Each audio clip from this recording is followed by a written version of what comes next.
Hey, welcome to Hear Us Out. I'm Paul, And I'm Patrick.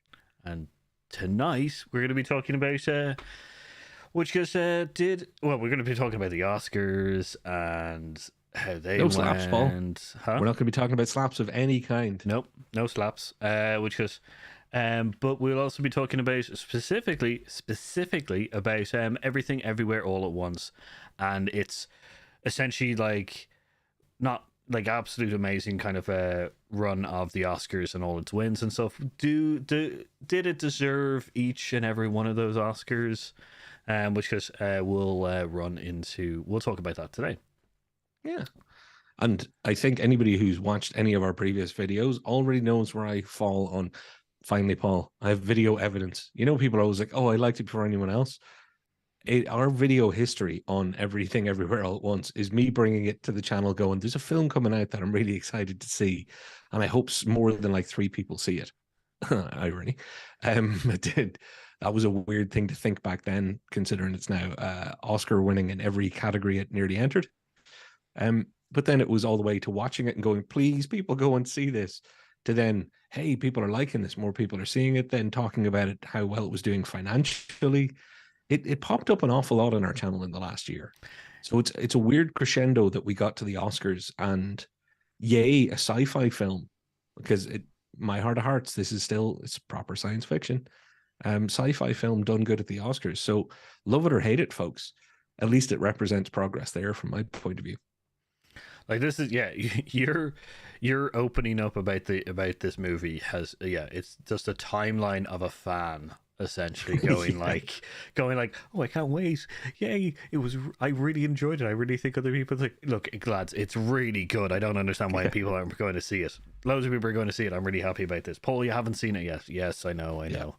Movie of the year, when we were doing our movies of the year, it was like, well, it's easy for me, it's Everything Everywhere All at Once. I don't know if it'll be on anybody else's list. It just goes to show that I never think, and we don't really think of the Oscars when we talk about our own favorites, because I never really thought this was going to be an Oscar movie. I don't know why, my head just never went there. To be honest, like, I get that. I get why you wouldn't think Everything Everywhere All at Once would be an Oscar film. It's not a traditional Oscar film, kind of thing. I enjoy the fact that it has essentially gone in this fashion. So, which is, I enjoy the fact that, I also enjoyed the Top Gun was also in certain categories as well, which is great. Which is, do you want to give a short synopsis of Everything Everywhere All at Once? Just a quick one. Oh, well, that'll be easy. In 30 seconds or less, Everything Everywhere All at Once is, conceptually, it's about the multiverse, but spiritually, it's about decisions, nihilism, existentialism, love, and life and loss, and gain. So really, it's a love story told through a multiverse, and also it's considering yourself at a very, very high level. The other synopsis would be the fabric of realities is being mixed together due to some experimentation that happened in one of the realities, and our hero needs to be part of the solution to stopping it all falling apart. So there's the 2 versions of the synopsis, Paul. I don't know if either of them really works. It's one of those things, you kind of have to see the film to understand the film. Yeah. Like one of them, it's a superhero film, and the other one, it's a philosophical film about your place in the world, as every decision is important and not important at the same time. Yeah. What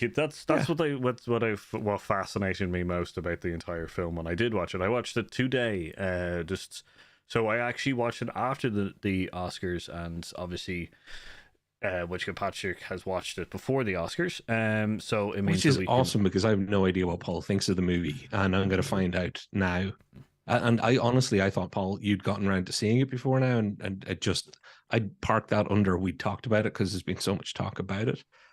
So this is going to be fun, I hope, for the audience, but it's going to be fun for me.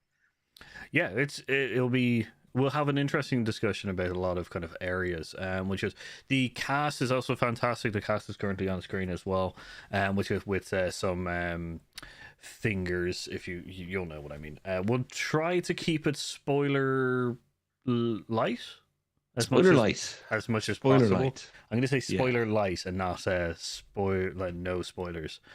How about we say we'll be talking about concepts in the film, but maybe not specific scenes conclusions of like plot lines or things like that. Yeah, that's probably the best thing, because we're going to be talking about essentially the strengths and weaknesses, and then where it kind of placed in and then with the guise of essentially the Oscars that it won. So the Oscars that it won was Best Picture, Best Director, Best Original Screenplay, Best Editor, Best Actress, Best Supporting Actress, and Best Supporting Actor. So essentially, it went through a good plethora of stuff. Some of the stuff in that list, I didn't think it would win because I watched the Oscars. If you were watching our Twitter feeds, you saw me live tweeting some of the stuff. It was just me going, I got that right, I got that wrong, pretty much. But yeah, no. So it did quite well, and certain of these I didn't think it would win.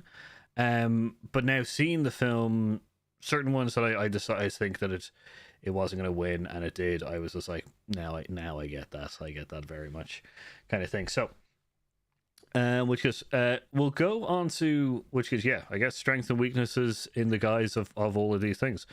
So, yeah, well, do you want to work our way up to Best Picture? So, do you want to start in the non-acting, non-directing, Best Picturing, which is what was it? Editing, I guess, is the editing an original screenplay, and then there will be the actor ones thing. So yeah, we'll go to best. We'll go to the. I'm just going to do images here. We'll go to the collection of movies in best editing, which are currently on screen, which are Everything Everywhere at Once, Elvis, the Banshee of Inisherin, and Tar and Top Gun. They're the ones that were in the best edited. There was also, sorry, I do apologize. There was also All Quiet on the Western Front was also there, I believe. Well, was it there as well? Actually, yeah, because I've a list on my second cheat screen. And I actually don't have that here either, but it probably was. I will say, Paul, it's a category where I saw everything, because there's one or two categories in the Oscars, like short film and stuff, that I didn't get to see everything this year. But in that list, Top Gun Maverick, everybody loves that movie. Editing, really well done. Well-deserved nomination. Wouldn't have been thinking a win. Banshees of Inisherin, I really enjoyed that film, and I could talk about its qualities all night long. Editing wouldn't have been one of the things that would have jumped to mind to say that was key to that film's successful execution. Let's say it's always key, and the film is made in the edit. Tar, we may as well get this out of the way. I saw Tar. I was really excited to see Tar. I did not like Tar. I'm one of those people. I'm like, Tar was not a good movie. Somebody somewhere will explain it to me what I missed, what I'm not getting. Yeah. Elvis, yeah, great. But when it comes to editing, Paul, Everything Everywhere All at Once, of all of the Oscars, this is the one. This is why I went first here. There's no way you're suggesting something else could have beaten it, because it may deserve the editing Oscar for all time. Like, okay. It's Edgar Wright level editing stuff here. So okay, so this is so I'll get it out of the way. I do agree that it's out of this category, out of these movies, it does win best editing. There's no way it couldn't win best editing. My only issue with it being in this category with all of these rest of the films is it has a slight unfair advantage, as it is not I guess the best way to describe it's a multiversal story, so it's also not a tradition what we would normally deem as a normal Oscar level film, like kind of thing. It's which I'm not opposed to. No. I'm not kind of going like, I'm not elitist in the sense of going like, why isn't Emancipation on this list? But so that's why I have a slight like boundary of unfairness, because like the only one that comes close to us in in the same kind of category element would be Top Gun, because it would have a lot of more quick shots and stuff like that. But like in this category, it definitely beats everybody in this list. Like, I definitely agree. But as you said, Edgar Wright level editing, you could be like Baby Driver was really well edited. If it was allowed to be in the Oscars for editing, would it be like up against this? Would it be also? See, that's the thing. I'm not going to answer that question because I would have to Yeah. watch them both in a row. But Yeah, I know exactly what you mean. like as in other films on its level of editing, which goes may beat it, may not beat it, but otherwise out of this category, fantastic editing. Overall editing was fantastic. Some of the shots were just so nice. And how it was paced and spread and everything that is in control of that edit room and that version of the storytelling. It's written, it's directed, it's edited. The story is told multiple times. Without the edit, the way they ended up producing it, the final edit, to pace it and spread it and disseminate the information on the multiple threads that were going on, like it's fantastic. It well-deserved win. And Paul, Yeah. I know you're running a tight ship, and you're probably going to want to hit other categories relatively quickly, but can I squeeze one in that EEAO isn't on? Yes, of course. Because I want to know your thoughts on this, and I'm springing it on you live. Sound editing, so best sound went to Maverick in the end, Top Gun. Which I'm really glad, because I'm really glad that Top Gun Maverick got an Oscar. I'm glad that it can say Oscar-winning movie. A film I didn't particularly love was Batman, or The Batman. Yeah. But I actually think sound editing, it probably deserved the Oscar in that group. So I'm going to the categories because it was really Western Front, Avatar, The Batman, Elvis, and Top Gun Maverick. And Top Gun Maverick took it. Okay, so here's the thing. I really think, did Top Gun take us, or Top Gun took its only Oscar for best sound. okay. And don't get me wrong, amazing. So, just amazing. Okay, so the sound quality for Top Gun and stuff like that was absolutely amazing. I was voting for my personal thing. I was going for Batman just simply from the car, like like out of like they were just like, yeah, we recorded real jet engines and we really got the sound down for all of them, and I'm just like, cool, you got completely beaten out. And let me tell you, your thing was on every minute of your movie, whereas like the 15 minutes that car was on, I was just like, this beats your planes. The 5 second of a startup off screen, but the sound editing in general, the sound mix, non-musical sound in the Batman was one of the things that, when we talked about it afterwards, it was one of the things that it was particularly notably good at. So just sorry, apologies to everybody, and especially to Paul. I'm derailing us from what we're supposed to be talking about, but he's my friend, and we're probably not going to get another chance to talk about this. So I squeeze it in there, Paul. No, I definitely agree. I actually thought in this category that all Chaos on the Western Front would win. I'm really happy that Top Gun won because my personal thing was Batman altogether. That was the kind of thing that I was kind of aiming for more on this. But I wasn't in any way kind of disheartened when I found out that it didn't win. And while you pick where we're moving on to, Paul, I'm going to have a quick look at the comments. I see Brian has still not seen Everything Everywhere All at Once. And after a year of me saying that you should, are we even friends anymore? We got Casey Wonder saying short answers is yeah, it earned them. Yeah, that's one way of putting it. Even from the snippets I see from Brian, it looks like editing is quite important to it. Yes, integral to being able to tell the story. It draws you in more and more. Editing is huge. Top Gun was stellar, but Everything Everywhere All at Once was a movie that pushed cinema forward more this year. Yeah, weirdly, and we did this in our films of the year, I don't even compare them because they were both so incredibly important for me to cinema. It was the idea that traditional cinema was, people are saying Maverick saved cinema. Mm-hmm. Well, I think Everything Everywhere All at Once pushed cinema forward where people can be. It's not just meta. It's still storytelling at the highest possible level.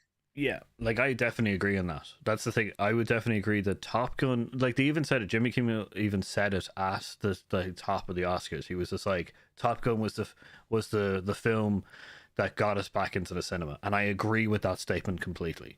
Like as much as people say that, like, Everything Everywhere was like the greatest, like was an amazing cinema kind of experience and everything. Top Gun definitely got people back into the cinema. It reminded people of why they're cinephiles, why they need to go in there and stuff like that. And I definitely think that the kind of cherry on the top of this year's kind or of 2022's like, you know, list of movies to get you back into the cinema. I definitely think that everything everywhere was like that. It was just like, if Top Gun hadn't been there, I do believe that Everything Everywhere may have gotten a lesser amount of people in the cinemas. Oh Okay, god, yeah. Yeah, but and let's not even bring Avatar into this, because as far as I'm concerned, there are two heroes and we're already talking about them. Avatar 2 made a lot of money, but it it's didn't it's not in the same conversation as the other two. it's Okay. It's financially successful. Hat is tipped. yeah, That's it. it's a spectate. That's a spectacular. What is this? It's like Spectacle. yeah, it's a Yeah. spectacle movie which we talked about previously. So, that's the reason why it won, or why it's done so well financially. Yeah. But I do believe that Top Gun was just reminding people of why they go to the cinema, which is to escape. And Everything Everywhere was the film that just reminded us of the craziness of which we can do like great storytelling with very complicated concepts. Don't, like, you know, kind of split down for a lot of people, and so like it's just it is a really good film, and so I do agree. What a year, Paul. What a year. We've one of the great sequels of all time and one of the great original movies side by side in conversation. Yeah, It's all back, baby. I don't know if that darkest timeline ever affected what we love, because it's all in the rearview mirror now. It's all going good looking forward. Couldn't be happier to be talking about this. yeah, like that's the thing. It was just having an amazing sequel in few years of just having kind of mediocre sequels, and then having A24 coming out with an original piece, which they've just been killing with original pieces and stuff like that. I'm really happy that they're spreading. It just shows that original pieces, like, this is the thing, is Everything Everywhere isn't even that original. It's a literally like a kind of cacophony of the Matrix and Marvel's like multiverse kind of storylines, but it's done in a completely different fashion, more on the comedic, like an actual comedic side, you know, kind of thing, with weird little twists that, like, you know, not a lot of people would enjoy, but you get into the movie and you get taken away onto this journey, and you do accept these little things. I'm going to talk about the sausage universe, but Okay, yeah. you know, Well, but I'm sure they're going to come up, because for me, the one thing that I would add on to what you're mixing into that, you know, for making the cake here, there's that, like I mentioned existentialism and nihilism in equal measure with a love story. There's, you know, there's depth and darkness mixed into it in just perfect amounts as well. yeah. So it's, yeah, I better be careful, because I could just start screaming how great this thing is to everybody. So move me on, Paul. Get me to shut up. So this is original screenplay. So we have Banshee of Inisherin, Everything Everywhere All at Once, The Fableman, Tar, and Triangle of Sadness. So I'll cut. So Tar, we both agree. No. For me, no. For everyone else, yes. But for me, no. I get that. Fableman, which is a surprise, but it's not an original story. It's David. Yeah. It's Steven Spielberg's. It's Steven Spielberg's life. Yeah, Like, it's semi-autobiographical. So yeah. and then like Banshee is a good film and interesting, but it's not an original screenplay to me, because it's about two lads falling out. But you literally replace, you know, one lad with you know, his partner or their partner or anything like that, and it's a love story. It's essentially just a platonic love story. It's not what we're here to do tonight, but I've been running around defending Banshees and espousing all its subtle complexities. Mm-hmm. But overall, Paul, I could argue with you on that one. It just wouldn't go anywhere, if you know what I mean. So, because I think you're, you know, at the broad strokes, I hear you. I couldn't disagree with you. I'm glad that it got recognized. Oh no, great. But I know what you mean. I'm just glad. I am glad that it got recognized, especially considering The Fablemans and Tar. Yes. And I haven't seen Triangle of Sadness, which was one of your picks, actually. Yes. That you were looking forward to seeing. Yeah, Triangle of Sadness was good. It was an interesting film. It reminded me, actually, funny enough, watching The Menu, which is on Disney Plus. It reminds me of similar kind of facilities of that. It's right. So it's an interesting story, kind of told, like, you know, but Still looking forward to seeing it. Yeah, It's no, it's great. It's a great film. okay. But original screenplay, no. Like that's the thing is, Okay. you can enjoy the like. The thing is that this is original screenplay, so it's essentially original idea. That's what it's. That's what it's kind of going for, you know. But they can't go original idea. Original idea written so well that it can work. Yeah, Yeah. you know. So like, because Inish Bay, like you know, or Inish Bay, Inisherin. Banshee, like, and Triangle all have, and Fable all have very good nuances and stories to tell. They have deeper meanings and stuff like that. But it's been judged on the original screenplay, and I do have to say that out of the list of things there, Triangle came so close to, in my opinion, but Oh, Everything Everywhere All at Once was always the unique original screenplay in this list. There was no way that it wasn't going to be it. I think of all the things, because I'm assuming everybody's going to think that I think the best picture is the Oscar that it needed to win most. I actually think that screenplay is the one that it needed to win most for me, because creating this idea, articulating this idea, laying out this idea, and having this idea are the real triumphs. Because you know we've talked about, in time comes up all the time, Paul. You can take a great idea and ruin it, or Oh not yeah. pay off as well as you need. And for anybody who doesn't get that reference, In Time was Yeah. one of the guys from NSYNC. What's his name? Justin Timberlake Yeah, and Justin Amanda Timberlake. Seyfried and Olivia Wilde and stuff. One of those big misses for me. Great premise, could have been wonderful, but when the execution isn't there, I still don't hold it against the premise. I don't hold it against the story. And in this case, if Everything Everywhere hadn't been executed as well, I still think I'd be talking about, wow, that was an excellent screenplay. Yeah. It's a shame that they didn't follow through. So this one above all else, like once it had that, I'm okay. You know, I'm okay. After that, it's taste for everybody. Yeah, this is the kind of this is where we talk about on our channel when a movie has lost potential. It usually comes down to this is where it was at the start, and then essentially in the filmmaking process, it lost itself a little bit, because there's definitely things in the screenplay that aren't in the movie because they were cut or removed or anything. But I do agree. Yes, it definitely agree. Like I definitely agree. Original screenplay out of the categories out of the groups that were there, like. Triangle was so close, in my opinion, but I'm really looking forward to seeing that. It was, which goes, Brian, Brew actually goes like, you know, there's quite a few recent movies about the elite. Triangle Sadness is one of those. The Menu is another one, kind of thing. It's an interesting kind of twist of like, because there was a movie called something like High, it was like Tower High or something like that. So it's essentially about a building that's like. Is this the Descending Floors of Food?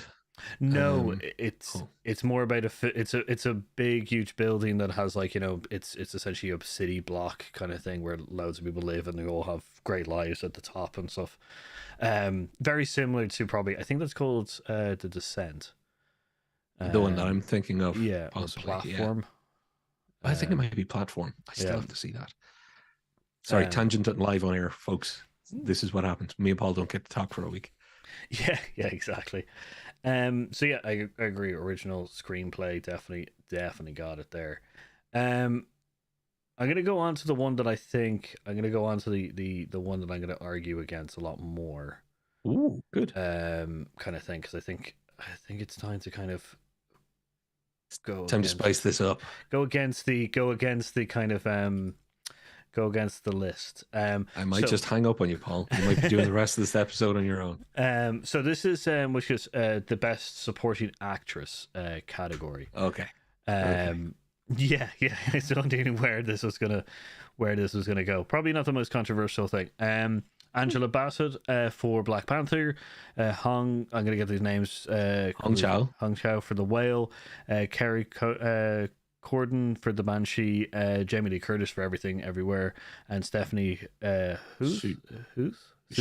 It's Shu, I think is how it's pronounced. Everything Everywhere as well. Jamie Lee Curtis was the winner of this one, which is we love Jamie Lee Curtis. Cannot get enough of her, from True Lies to Halloween, which is We Trading can't. Places, Yeah, changed, everything she's ever done, I've loved her in. yeah. No, she's Not she. everything she's ever done has been good, but she's been lovable in them all. That is, yeah, no, very true. I've really enjoyed her in a large amount of the films that she's been in, starting from Halloween all the way, and even getting to direct the last of the Halloweens is such a circle kind of like completion Yeah. thing, which is great. Um, which is, yeah. So Brew also says Jamie Lee Curtis speech also fantastic. Couldn't it was Can we take a side it, peg on that for a moment? oh yeah, Because she for our audience, Paul, and for anybody who's like us, people are always talking about being seen. I don't know if I ever really understood that because I'm in a very privileged position. Hey, white dude, pretty easy life by all accounts. It's weird when someone calls out the fact that the fact that you're part of subcultures when it comes to entertainment. She called out that that Oscar is for her and everybody who supported her in all the niche fandoms. She's had the horror fans, sci-fi fans. She's had all sorts of people support and essentially back her through her career. And the fact that she showed appreciation and took a moment to sort of point it out to the room that she was in, I really liked that. I thought that was awesome. it's a touch of class, an absolute amazing class that Jamie has. So I Yeah. cannot in any way falter for her which was speech. It was fantastic. Made me Um, cry. She mentioned her folks and like that was it. I was gone. it was, yeah, like it was a very strong. It was very out of the list of kind of, I guess, ones. It was a very strong speech that, like, told a story about how they got there, kind of thing. So my only, now this is where I think, don't believe that she should have won it. Okay, can I ask then? Can we do it in reverse order? Go for it. Are the other ones that were the other nominees? Is it? Do you think that somebody else should have won it instead? Yes. Okay, and who missed that? So out of the list, I definitely think that Stephanie Sue should have won it. See, this is the thing. I am not going to argue with you, except I am, because I remember when on the internet an argument makes money. But no, seriously, the So reason I can back you on that is I actually think that Stephanie I'm not going to say her name wrong. Stephanie Shu's uh, performance and what she had to do and the weight she had to carry and the way she did it was just fucking incredible. Like it was Oscar worthy. mhm. The problem is she was up against Jamie Lee Curtis, and my impartiality and my rationality, I hate doing it because I hate when people do this, but I have to put it aside and go, fuck it. Yeah, I want Jamie Lee Curtis to win. uh, And she did. I, But I would say I would have given it to I Stephanie Shu as well. that's the thing. I like Angela Bassett was great in the Black Panther. She's brought so much passion and something like that to a character, Yeah. but like it just I landed didn't. flat in areas and stuff like that. We talked about it in our Wakanda, the second Wakanda Yeah. Forever kind of movie. So go back there. Uh, Hyung Chow, Hong from The Whale. the whale, and also from the menu. Yeah. Weirdly, she's had a big year. So the Whale, she was good in. I really enjoyed her character and stuff like that, but it wasn't. It like I don't think there was I don't think she brought a massive range of emotion to the plot or to the piece. And I'll probably get bashed for it, but I do believe that Brendan Fraser did a lot of work, like bringing his own emotion and stuff like that to the film, which did did kind of, she was, and not a fat joke, in his orbit of acting talent, and I think that she was made look way better. Not that I'm saying she's bad, but made look way better because she was like playing against essentially Brendan Fraser, who was fantastic. He elevated the movie, and I think everybody's agreed to that at this stage. And that's where, like, and I'll take some heat along with you on that, Paul. But I'm going to take some of the heat off you by saying, if I had to rank the performances in that list, Angela Bassett would actually be at the bottom, and I know that's going to get me some serious hate. But it's because Angela Bassett's performance, for a lot of people, felt overamped. And the fact that, it was the passing of Chadwick Boseman that lent and led such emotion to it all. that the dialogue and the performance itself, it felt overblown a little bit. Yeah, I'm open to the hate that I'm going to get for that, and I don't mean to insult anybody or have any, this is not saying this to hurt anybody's feelings. It's just true. Like Kerry Condon, we haven't even talked about yet. yeah. I think her performance in Banshees of Inisherin was way more important to the film, as in her performance. I think she elevated the film, and the others on the list did too. Angela Bassett, I felt it. I felt what everybody else is feeling, but was it the performance? It's not the best performance of her career. She's had some fucking incredible performances. This wasn't one of them. So, internet, please forgive me. I think that Angela Bassett was actually better in the first film than she was I'd agree. in the second Wakanda. I would see this is the change. I think out of all of them, and it's not on full performance, I'll point out, but I would actually put Jamie Lee Curtis at the bottom of the list. See, that I can't agree with. So, because she was incredible and she had a lot to do and she did it well. See, I don't agree with her. See, this is the thing. I don't agree with her. Yeah, she's not in the film a lot. She has a lot of she has very physical scenes, which is fine, but her pieces in which she's actually having dialogue and stuff like that, although Jamie is fantastic at them, it's just not big enough of a for me. It's just not big enough of a character to be in this category to me. Paul, your timing is perfect because we've only got a few minutes before ad break, and I could ruin the rest of the episode just by getting angry and fighting with you. What I will say respectfully is she had to play at least 4 distinct different characters, at least 4. And for me, and again, I'm not disagreeing with you because it's the same as Tar. People are watching Tar going, that's just an amazing movie. I'm like, no, it's one really good performance with a crappy movie wrapped around it. In the reverse here, I really thought that Jamie Lee Curtis brought credibility and not just comedy to some of the parts of what she had to do. And, we can talk sausage fingers, even that universe. The idea that herself and Michelle Yeoh managed to bring love in there with just snippets of showing that universe, that takes some acting chops. I do understand what you mean. And this is a great thing about our channel. I can understand what Paul means. I just don't have to agree with it. Nope. Massive respect, though. Massive respect. Once again, I think Jamie's an absolutely fantastic actress. Oh, yeah. I do think that a lot of her things are actually very good. But as I said, yeah, my opinion is that just this wasn't the Oscar that she should have won it in my opinion. But I kind of get you. And I know that I'm ruining the internet stuff because me and Paul are meant to fight, so you can all watch a friendship breakup.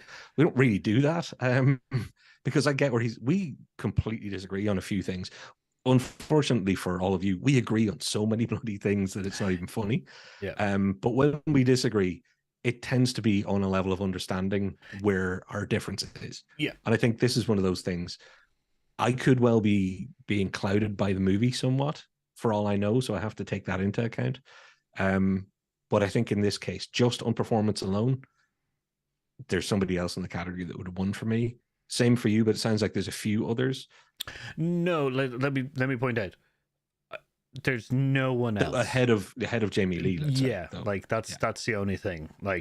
I don't believe that this was her Oscar to win, or this is the role in which she should have won the Oscar in. I think there's plenty of other Oscars that she could have. There were plenty of other roles that she could have done that could have won this. There's pretty much Stephanie Su was the only one in this category that I believe that deserved the win.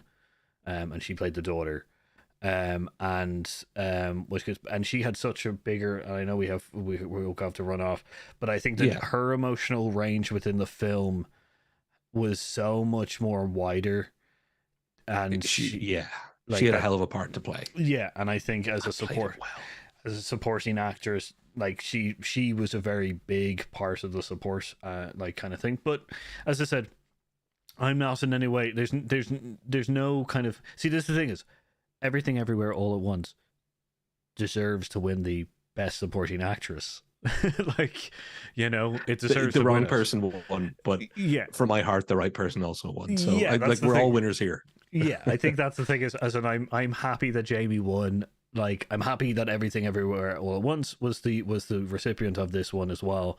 I just believe it was the wrong person, or like, the other person that needed to do it. So, Paul, we're all happy except Angela Bassett. And I would also like to just take this in the 12 seconds that we have. Angela Bassett looked pissed off, and everybody's like, oh, she had a terrible. She just didn't win an Oscar she was expecting to win. Give her a Yeah, break.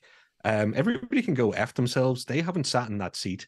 They haven't had a career that's hinging, that maybe is leading to this moment for them. Fuck off. Give yeah, her a break. I thought Angela Bassett was cool about it. I definitely agree. Yeah. We're gonna run to a break. We'll be back in a couple of minutes, a couple of seconds, and we shall see you then. Cheers. Before there was Stranger Things. Before there was Chris Pine. There was Homebrew Quest. Hang on, that doesn't make any sense. Let me start again. YouTube is great for watching Hear Us Out, but what if you'd like a bit of D&D in your life? Homebrew Quest are a bunch of brilliantly creative Irish folks playing a homebrew Dungeons & Dragons campaign inspired by Irish mythology. But even more inspired by the brews they're drinking in each episode. Ireland's supposed to be the land of saints and scholars, but it's also got drinkers and YouTubers, one of which might look a tad familiar. So get yourself over to Homebrew Quest and join the adventure. Links in the description down below, or search term Homebrew Quest. Tell them Hear Us Out sent you.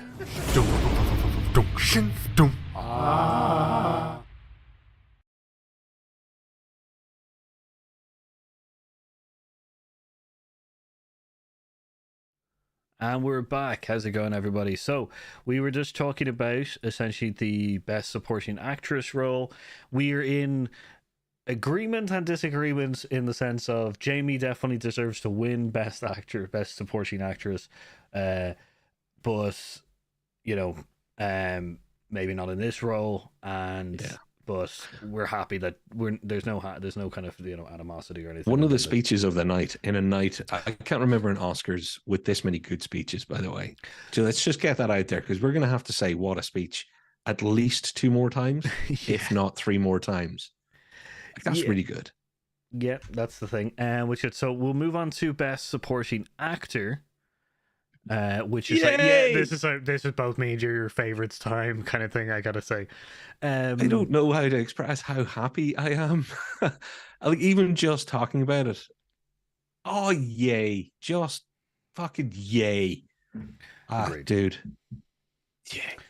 So in this list is Brendan Gleeson for Banshee, Brian Tyree Henry for Causeway, Judd Hershey for The Fableman, Barry Keogh for The Banshee, and Ki Ho Kwan for Everything Everywhere. Yep. Ki Ho Kwan won and deserved. Okay, so I'm gonna go through the list quickly, which is Brian Tyree Henry. I saw the parts in which he was in for which is Causeway, which is got a lot. He's really good. Really enjoyed him, which because I'd like, he's a fantastic actor. I want to see more of him. Yeah. Judd Hirsch, come on, man, like he's just. Ever since I saw him in Independence Day for the first time, I've just loved him as a character and as a person, and I've definitely gone. I grew into up more watching him in Taxi, so like he's practically part of my family. So, yeah. Which is The Fablemans, not so kind of good. Brendan Gleeson, oh man, he's always a favorite, and he been essentially the other. This is him getting the Oscar for the other main lead, but not.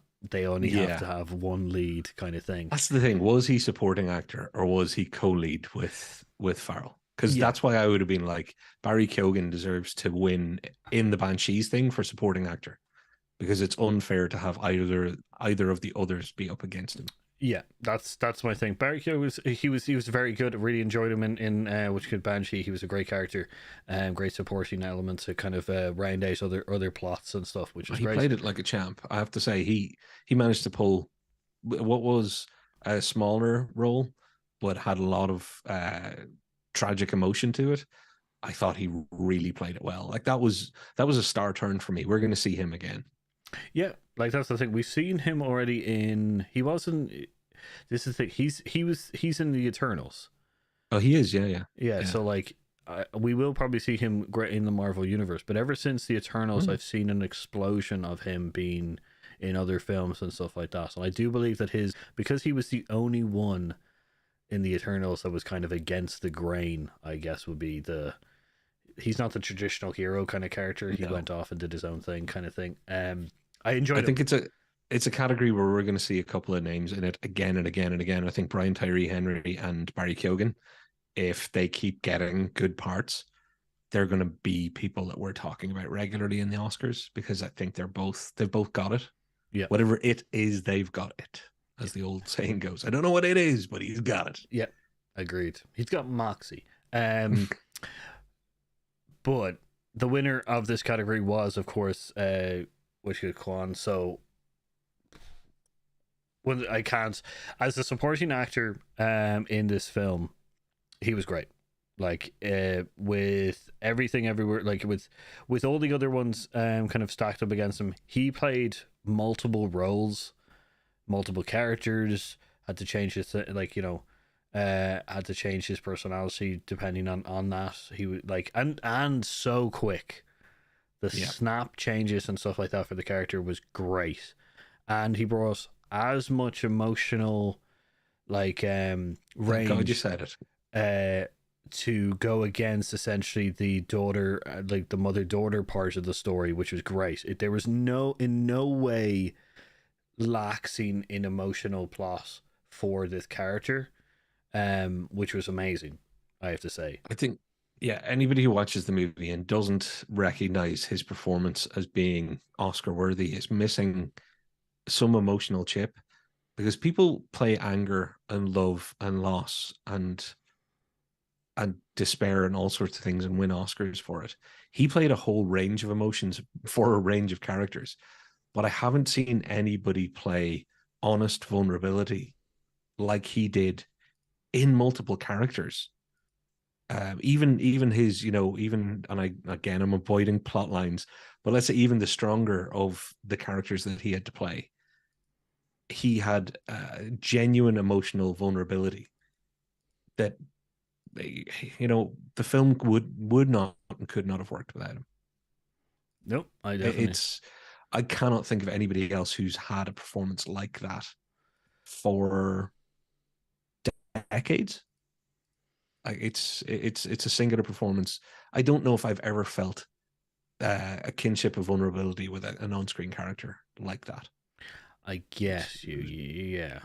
I think he was an amazing kind of he was an amazing character. I have him with his bum bag up on screen. He was in it, which is probably the worst still from the movie for him, showing his emotional range and stuff like that. I'm looking forward to it refreshing around for me, folks. I get the feed 30 seconds after you all, so I know I can kind of guess what the image is. Yeah, but I will say that he was a fantastic character who brought a lot of range and a lot of comedy and stuff like that, which I do have to say, which was a fun. Everything Everywhere was a great comedy kind of movie, but there were certain characters within it which their sole purpose was kind of being kind of. Now he's not the comedy or the comedic sidekick or anything like that. Yeah. Just his delivery of lines and stuff like that. The switching between personalities and stuff like that was great. Which was and in certain scenes where he was just great at. So I do agree. There is a scene where he and Michelle Yeoh have to eye act, and everybody's talking about eye acting a lot lately, thanks to Wednesday Adams, whose name has left me, Ortega. There's a moment. Is it Jenna? Yeah, Jenna Ortega. It could be. Yeah. There's a scene where both of them can't see each other's mouths, and they're still talking, and they have to do an emotional switch, or he has to do an emotional switch, and it's acting. It's acting, dear boy, as Laurence Olivier used to say. It's wonderful. I've rewatched the film a couple of times. It's on my list of movies I'm going to be rewatching as a nerd to dissect once a year, and rewatching as a damaged human to feel all sorts of emotions once a year. Yeah. So it's going to be watched twice a year for two completely different reasons. Do I need to endorse the movie any more than that, folks? Nope. I will say that which is his speech was also very, very lovely. Pop culture was just like the Oscars was great because it was just full of joyful and like great winners, or the joyful to watch, and the winners were also happy about their winning. That was like, I couldn't say more. It was a very enjoyable watch. Like I didn't feel like there was any kind of like trouble or anything like that. I wasn't like, oh, that should have won. I wasn't overly kind of surprised about the winners or anything like that. Each of the people who were getting up and giving speeches were fantastic. We'll say that Kwan was, and like, I teared up when he got up because he was immediately tearing up himself, and he was so emotional, and he was just he was beautiful. It was such a great speech. I'm glad he took time in his speech to talk directly to me. It was weird. It was one of those things. Oh God, I think he's talking. The TV's talking to me again, Paul. At least this time it's not telling me to burn things. But yeah, I, like, as much as I grew up with, Judd Hirsch being Taxi Uncle with Danny DeVito, me and Key are pretty close in age, very close in age. He was Indiana Jones' sidekick. I wanted to be that. He was my favorite Goonie. We did a whole episode on California Man or Encino Man, another movie he's in. He and I have spent some cinema time together in my growing up years. I grew up along with him, and he disappeared. And to have him come back in what is essentially a movie that, again, I've been raving about and has made me more excited about cinema than anything for quite a long time. That speech and his win, yeah, I was a small pool of Patrick on the floor, and then I was scooped back together. Yep, definitely melted like an ice cream, Paul. Melted like an ice cream. We're gonna run quickly to the next topic, which is lead actress. And this is gonna be for me, this is gonna be one of the more interesting ones. Sorry, this is one of the interesting ones. This is yeah, there's no way that Michelle Yeoh was in any way going to lose this category. I'll be honest. Thank God you say that. This was an incredibly... Not an Andrea Riseborough fan. No, you're not. You don't want to be part of that controversy. Which let's let that one die on the vine. Sorry, which one? Andrea Riseborough. That was the controversy over her even being nominated, because the campaign that led to her being nominated and nobody having seen the movie. Yada yada yada. Blah blah blah. But yeah, that's Oscar passed. Thankfully, that's about as silly as the Oscars got this year. From the list of lead actresses, I'll be honest with you, it was and this is a pity to me. It was such a weak turnout. Kate Blanchett, amazing performance in what I still maintain is a cack movie. Like, but that's the thing. I have to say that it's a weak lineup. Like, if one other person is in the running for the lead actress, it's not a great sign, and it's a pity, because to me, when I saw it, I was just like, yeah, of course she's gonna win. Now, not in any way saying that she doesn't deserve that. Michelle Yeoh, and she could have won in like 10 previous years. I would say that in stronger years, I'd still think that Michelle Yeoh there would be an amazing contender to it. Now, there might be some years where I'm just like, yeah, it's obvious that it's another person, but Michelle Yeoh definitely deserves to be in this category. My pity is that it was such a weak group of lead actresses.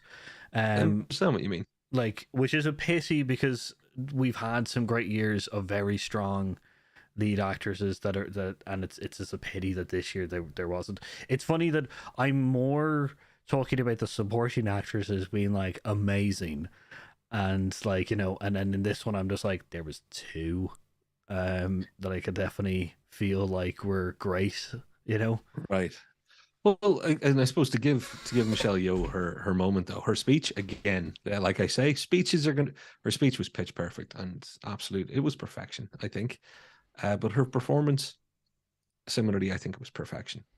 Like she, if you'd asked me before, did I think Michelle Yeoh had that performance in her, just based on having only seen her in maybe 4 or 5 movies, it's not that she'd never, that she didn't stand out. She stood out in Crouching Tiger. She stood out in Crazy Rich Asians.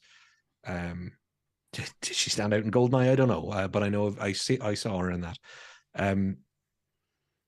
She's a great actress. I never would have said she's not a great actress, but this is like great actress. This is fucking, Mount Rushmore great actress moments. So my big peeve about all this is, will Michelle Yeoh get more good material now so that she is, De Niro, great actor. Yeah. But also we got to see he was a great actor for about 10 films in a row from the start of his career before things jumped off a cliff and he started doing crap movies. Yeah. Are we going to get a chance to see just how good Michelle Yeoh is?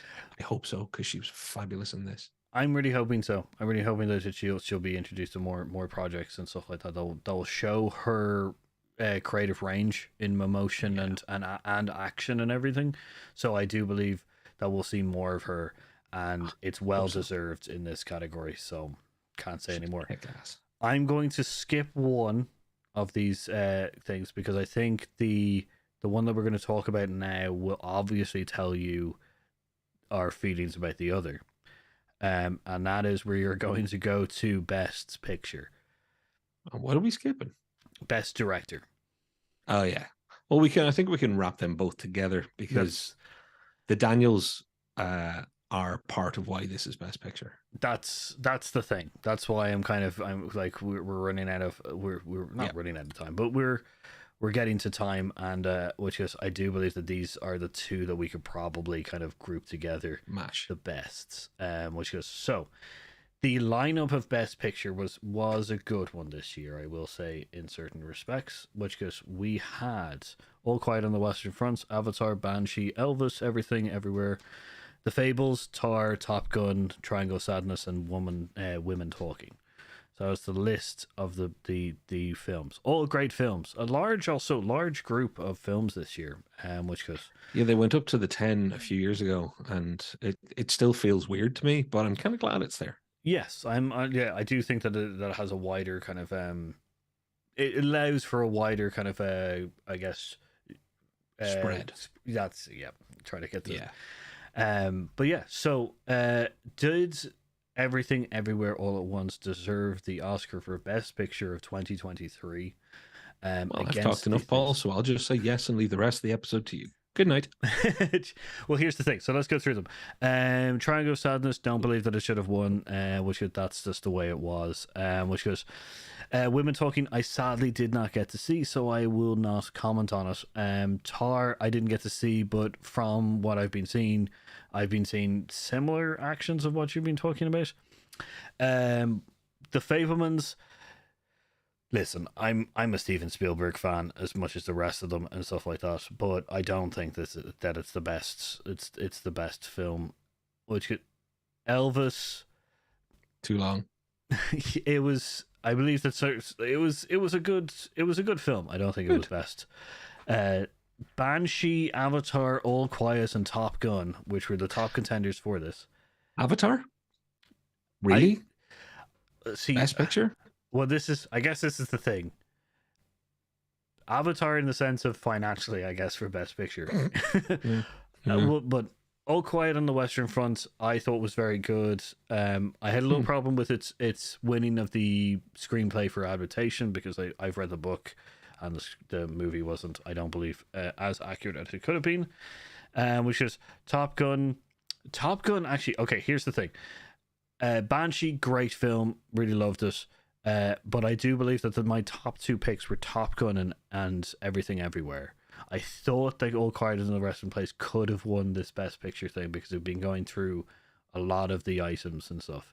But it won International Best Film, so that's okay. Top Gun and Everything Everywhere were my top picks, and I think I knew Everything Everywhere was going to win from the way that it was going, especially since it had won Best Director, which is a good sign towards a winning Best Picture. The Daniels are great; they're a fantastic duo. Which is I enjoy their kind of the banter about how this came about, which was let's just. why don't we make my put my mum in the Matrix, which is a great kind of cell line of which is of this. Their speech as best director was also fantastic. It was very, very heartfelt and everything like that. Which is, so I do believe that they should have won best director. They were fantastic. Brilliant. Like, you could definitely tell it was deserved the two directors being on this. Well, the top three for me, and again, yeah, Everything Everywhere deserved to win director and it deserved to win best picture. But to kind of give the overall sentiment for me, it's great. The spread between Everything Everywhere, Top Gun Maverick, an action film sequel, and Banshees of Inisherin, a small, island-based character study in some ways. What a wonderful spread to have in three movies that I think, yeah, I'm glad all three were nominated. Really glad all three were nominated. It doesn't say a whole lot more to me than what I started this whole episode off with, which is I'm so happy that it's back. I care about the Oscars again, but it's weirdly just because the Oscars get out of the way and the films were great again. And Everything Everywhere absolutely, in my opinion, deserved it on both fronts, director and picture.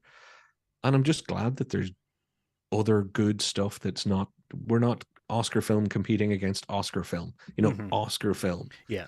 It's not Oscar bait versus Oscar bait. It's meta weirdness and fighter plane sequelness and friends falling out in an islandness. Like, come on. Yeah.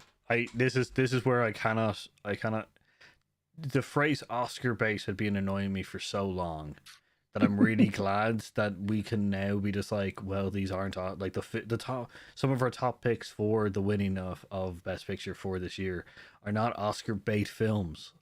They're essentially films that everybody watched because they heard it was good. They went and they enjoyed it. That's how it should be for the Oscars. It should be going to watch a film and enjoying it the most, enjoying the whole plethora of it. Editing, visuals, sound, everything, together, and allowing for the fact that some are more tuned towards sound or others things than other things, but as an all-encompassing mix, that it was the best out of the group. That's my thing. Whereas, Paul, sorry, go on.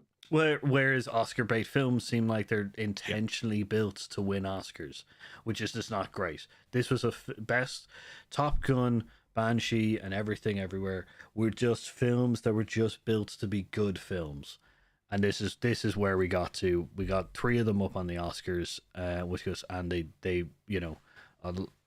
I'm sad that they didn't, the other two didn't do in certain as well in certain categories that they probably should have, but Everything Everywhere, I definitely agree, in the majority of the wins that it got, that it was the right wins.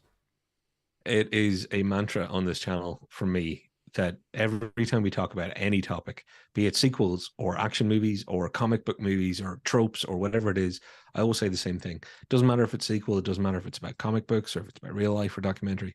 If something's made with love, that people have a creative vision and they want to follow through on it, this year is showing that that's what makes a good movie again.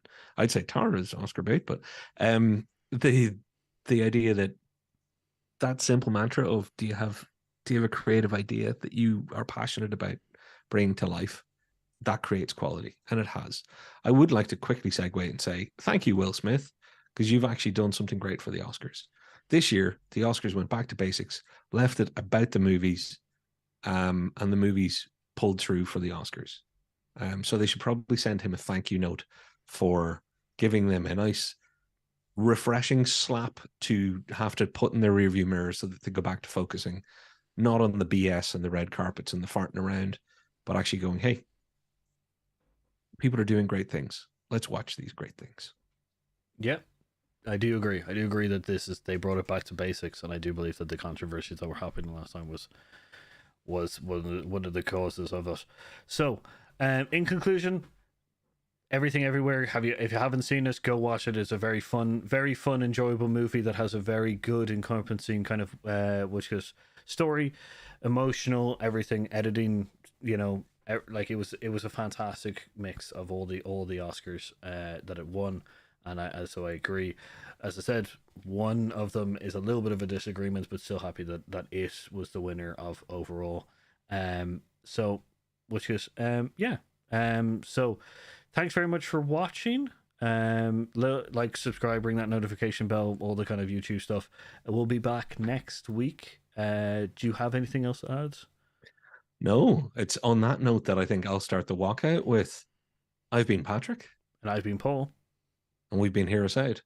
And we're everywhere, everything, everywhere, all at once on your YouTube. So go check out our other videos too.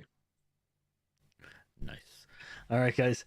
See you later. Bye. Thanks. Love yourself and love everybody else. Bye-bye.